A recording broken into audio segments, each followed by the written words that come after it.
Good morning friends, welcome to civil service aspirant. আজকে আমরা করছি ফার্স্ট মের কারেন্ট অ্যাফেয়ার্স। আর আমরা যে পেপারগুলো কভার করছি সেগুলো হচ্ছে দ্য হিন্দু, ইন্ডিয়ান এক্সপ্রেস আর টাইমস অফ ইন্ডিয়া। তিনটাই আমাদের ভারতের লিডিং নিউজ পেপার। আমরা যে পেপারগুলো কভার করছি তার আন্ডারে যে পরীক্ষাগুলো আমরা কভার করতে পারবো সেগুলো হচ্ছে WBCS, West Bengal police, SSC, NTPC, group D, সব পরীক্ষাগুলোর জন্য তোমাদের অনেক হেল্পফুল হবে। তবে একটা জিনিস জানিয়ে রাখি, এই ক্লাসগুলো আমি শুধু এক্সামের জন্য নয়, আর তোমাদের ওভারঅল যে ডেভেলপমেন্ট তার জন্য বানিয়ে থাকি। তো তোমরা ক্লাসগুলো রেগুলার ফলো করো। শুরু করার আগে আমি আমার সম্বন্ধে একটু বলে রাখি। আমার নাম হলো অভিজিৎ দাস, আর আমি এই পরীক্ষাগুলো পাস করেছি। বর্তমানে আমি ডাব্লিউবিসিএস এর জন্য প্রিপারেশন নিচ্ছি। ক্লাসের শুরুতে তোমাদের জন্য একটা প্রশ্ন রয়েছে। প্রশ্নটা হচ্ছে, on which spot is India according to military spending in 2020? 2020 সালের মিলিটারি স্পেন্ডিং এর হিসেবে ভারত দুনিয়াতে কত নম্বর স্থানে রয়েছে? অপশন এ বলছে ফার্স্ট, অপশন বি বলছে সেকেন্ড, অপশন সি বলছে থার্ড, অপশন ডি বলছে ফোর্থ পজিশন। তো তোমরা সবাই কমেন্ট সেকশনে গিয়ে সঠিক উত্তরটা দেওয়ার চেষ্টা করো। আর আমি ভিডিও শেষে তোমাদেরকে তো সঠিক উত্তরটা দিচ্ছি, ঠিক আছে? আর আমি আমি এখানে যে কোশ্চেনগুলো দিয়ে থাকি সেগুলো আমি আগের দিনের ক্লাসে আলোচনা করে থাকি। তো তোমরা সবাই সঠিক উত্তরটা দেওয়ার চেষ্টা করো। তো আজকে ক্লাস শুরু করছি। আমাদের প্রথম নিউজটা বলছে, Poland to phase out coal production by 2049. Poland government and union signed and move with the coal mining industry to phase out coal production by 2049. With this pledge, Poland can meet EU climate goals by 2050. EU বলতে European union. Actually নিউজটা হয়েছে কি না, Poland হচ্ছে আমাদের একটা European country. তো European country যেগুলো হয় তারা তাদের একটা বলতে পারো দল থাকে, যেটার নাম হচ্ছে ইউরোপিয়ান ইউনিয়ন। তো ইউরোপিয়ান ইউনিয়নের একটা ক্লাইমেট চেঞ্জের বিরুদ্ধে লড়াই করার একটা কিছু এম রয়েছে, যেখানে তারা 2050 সালে নাগাদ কিছু তাদের স্ট্যান্ডার্ড সেট করে রেখেছে। তো যেহেতু পোল্যান্ড হচ্ছে ওই ইউরোপিয়ান ইউনিয়নের একটা কান্ট্রি, তো তারা ইউরোপিয়ান ইউনিয়নের ক্লাইমেট চেঞ্জের বিরুদ্ধে লড়াইয়ের যে তাদের যে এমটা, সেই এমের সাথে নিজেদেরকে তাল মিলিয়ে চালানোর জন্য 2049 সাল নাগাদ কি করতে চাইছে না, তাদের দেশে যত কোল প্রোডাকশন হয়ে থাকে, কয়লার প্রোডাকশন হয়ে থাকে, সেগুলোকে তারা বন্ধ করে দিতে চাইছে। নেক্সট নিউজ হচ্ছে, এলাহাবাদ এইচসি বলতে হাইকোর্ট জাজ passes away. Justice Virendra Kumar Srivastava of the Lucknow bench of the Allahabad high court passed away recently due to কোভিড-19 কমপ্লিকেশন। তো তোমরা একটা জিনিস দেখেছো, আগের বছরও প্রচুর পরিমাণে আমাদের যে বলতে পারো যে বলিউডে যে তারকারা ছিলেন তারাও মারা গেছিলেন। আর এই বছরও সেই একই ট্রেন্ড চলছে। তো অনেকেই বলতে পারো অনেক ইম্পর্টেন্ট লেখক তারাও অনেকে মারা গেছিলেন। আর রিসেন্টলি কালকেরই মনে নিউজ, একজন বিখ্যাত সাংবাদিক রিসেন্টলি মারা গেছেন।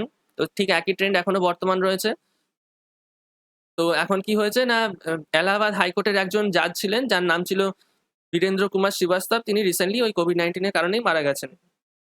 তো তোমাদের কাছেও সেই একই অনুরোধ, তোমরা একটুখানি সাবধানে থাকার চেষ্টা করো। যতটুকু প্রয়োজন ততটুকুর জন্যই বাইরে বেরো। একান্তই কোনো রকম প্রয়োজন না থাকলে বিনা কারণে বাইরে বেরোনোর কোনো দরকারই নেই। আর বাইরে যদি একান্ত বেরোতেই হয়, যা কিছু সব সেফটি স্ট্যান্ডার্ড ফলো করে চালার চেষ্টা করো, কারণ লাইফ তোমার বাবু, সাবধানে বাবু তোমাকেই থাকতে হবে। নেক্সট নিউজ বলছে, anti dumping duty on chemical from 4 regions. India has imposed anti dumping duty on imports of A chemical used in foam making from 4 regions. Actually নিউজটা হচ্ছে কি না, না কিছু কিছু যেসব উন্নত দেশগুলো থেকে থাকে, তো তারা কি করে না, তাদের দেশে যেসব গার্বেজ গুলো অ্যাকচুয়ালি সৃষ্টি হয়, যেসব মানে তারা আবর্জনাগুলো তাদের বলবো ওয়েস্ট মেটেরিয়াল যেগুলো হয়, তারা ব্যবহার করার পরে সেগুলো তারা কোথায় ফেলবে না, তারা কিছু যে উন্নয়নশীল দেশ থাকে সেখানে তারা ডাম্প করে দেয়। অবশ্য তার জন্য তারা কিছু টাকা পয়সাও দেয়। তো তারা কি করে না, তাদের যেসব গার্বেজ গুলো থাকে সেগুলোকে উন্নয়নশীল যেসব ডেভেলপিং যেসব কান্ট্রি রয়েছে তাদের দেশেতে ডাম্প করে দেয়। তো সেরকমই একটা দেশ হচ্ছে ভারত। তো ভারত এখন কি করছে না, কিছু কিছু চারটে দেশ থেকে, কিছু কিছু বলতে চারটে দেশ থেকেই যেসব হোম রিলেটেড যেসব তাদের যে ওয়েস্ট মেটেরিয়াল গুলো তারা নাম করে থাকে, তো সেই জিনিসের উপরে তারা কি করছে না, কিছু ইম্পোর্ট ডিউটি এবার চাপিয়ে দিচ্ছে। অ্যাকচুয়ালি তারা এই জিনিসটা কেন করেছে, যাতে করে ওই ইম্পোর্টটা এবার আস্তে আস্তে কিছুটা কমানো যায়। The duty was imposed on dumping of toluene diisocyanate from EU. কোন কোন দেশগুলোর কথা বলছে? ইইউ বলতে European Union, Saudi Arabia, Chinese Taipei বলতে তাইওয়ান, আর ইউএই ইউনাইটেড আরব এমিরেটস। এই চারটে জায়গা থেকে ভারত যে এই টলিউন ডাই আইসোসায়ানেট যে ইম্পোর্ট করতো তার উপরে ইম্পোর্ট ডিউটি চাপিয়ে দিয়েছে। TDI is a chemical used primarily for flexible foam application. Actually যেসব এই যে গাড়ির যে সিট এইসব জিনিসগুলো হয়ে থাকে, তো তার ভেতরে যে ফোমটা থাকে সেটাকেই এখানে বলা হচ্ছে। তার ভেতর যে টিডিআই ইউজ করা থাকে সেটা অ্যাকচুয়ালি একটা কেমিক্যাল, যেটা কিনা অ্যাকচুয়ালি দেখতে গেলে পরিবেশের ক্ষেত্রে একটুখানি হার্মফুল, একটুখানি ক্ষতিকারক, তো সেই জন্য সেই ট্রেন্ডটাকে কমানোর জন্য এই ইম্পোর্ট ডিউটিটাকে চাপানো হয়েছে। নেক্সট নিউজ বলছে ICMR approves dry swab RT-PCR method. The simple and fast method of dry swab direct has been approved by the Indian Council of Medical Research. The method is lesser in cost and quick turn around time.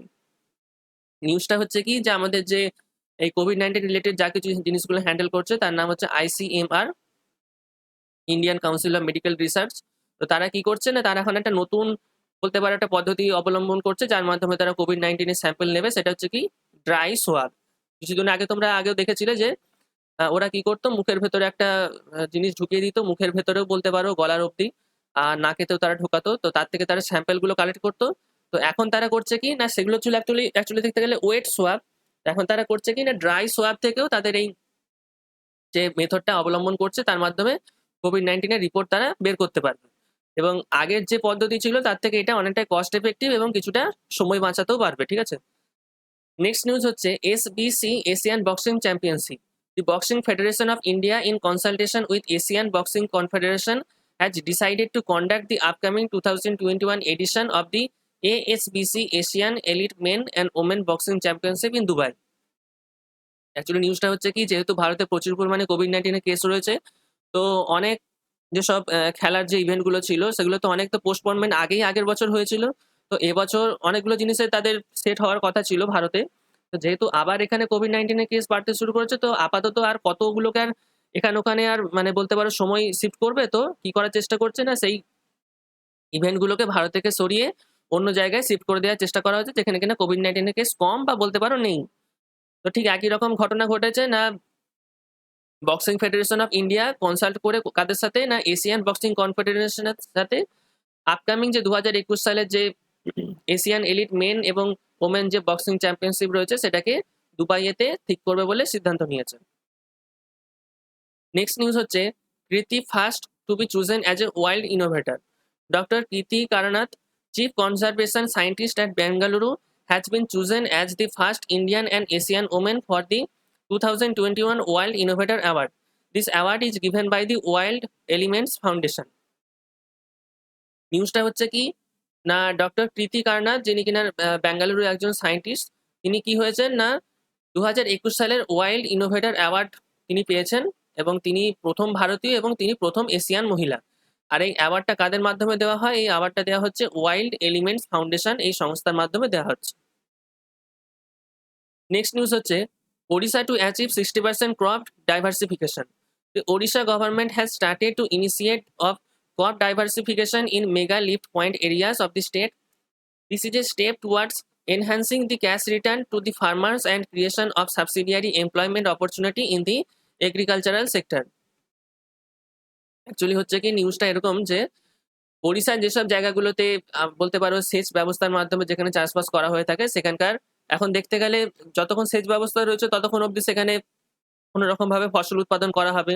আর এখন যেহেতু প্রচুর পরিমাণে actually দেখতে গেলে একটা খরার season, তো সেচ ব্যবস্থার হবে কোথা থেকে, তো সেখানকার যেসব ফার্মার তাদের যে ইনকাম যেটা সেটাকে তারা ডাইভার্স করার জন্য বিভিন্ন রকম বলতে পারো সিদ্ধান্ত নেওয়ার চেষ্টা করছে। তো ঠিক ওর মাধ্যমে হবে কি, তারা অ্যাকচুয়ালি ওইখানকার যেসব ফার্মার গুলো ছিল যারা কিনা সেচ ব্যবস্থার উপর নির্ভরশীল ছিল, তাদের যেটা ইনকাম, তারা এই সিজনে যাতে তাদের ইনকামটা বন্ধ হয়ে না গিয়ে তাদের ইনকামটা চালু থাকে সেই জন্য তাদের ইনকামের সোর্সটাকে ডাইভার্স করে দেওয়ার চেষ্টা করা হচ্ছে, ঠিক আছে। এর মাধ্যমে হবে কি অ্যাকচুয়ালি যে ফার্মার যে সেক্টরটা রয়েছে ওইসব পজিশন ওইসব সেক্টরদের ওইসব এলাকার, তো তাদের ইনকামটাকে যাতে বন্ধ না হয়ে যায় তার জন্য ব্যবস্থা করা হচ্ছে। তো সেই টার্গেটটা ওড়িশা কত রেখেছে না, তাদের টার্গেট রেখেছে যাতে করে তারা 60% ওইসব এলাকার যেসব ক্রপ যেসব ফসলগুলো হয় সেগুলোকে ডাইভার্স ভাবে অন্যরকম ভাবে পদ্ধতির মাধ্যমে চাষ করা যায়। এর ফলে হবে কি ওইখানকার যেসব পাবলিক রয়েছে তাদের যে ইনকামের যে অপরচুনিটি সেটা বজায় থাকবে।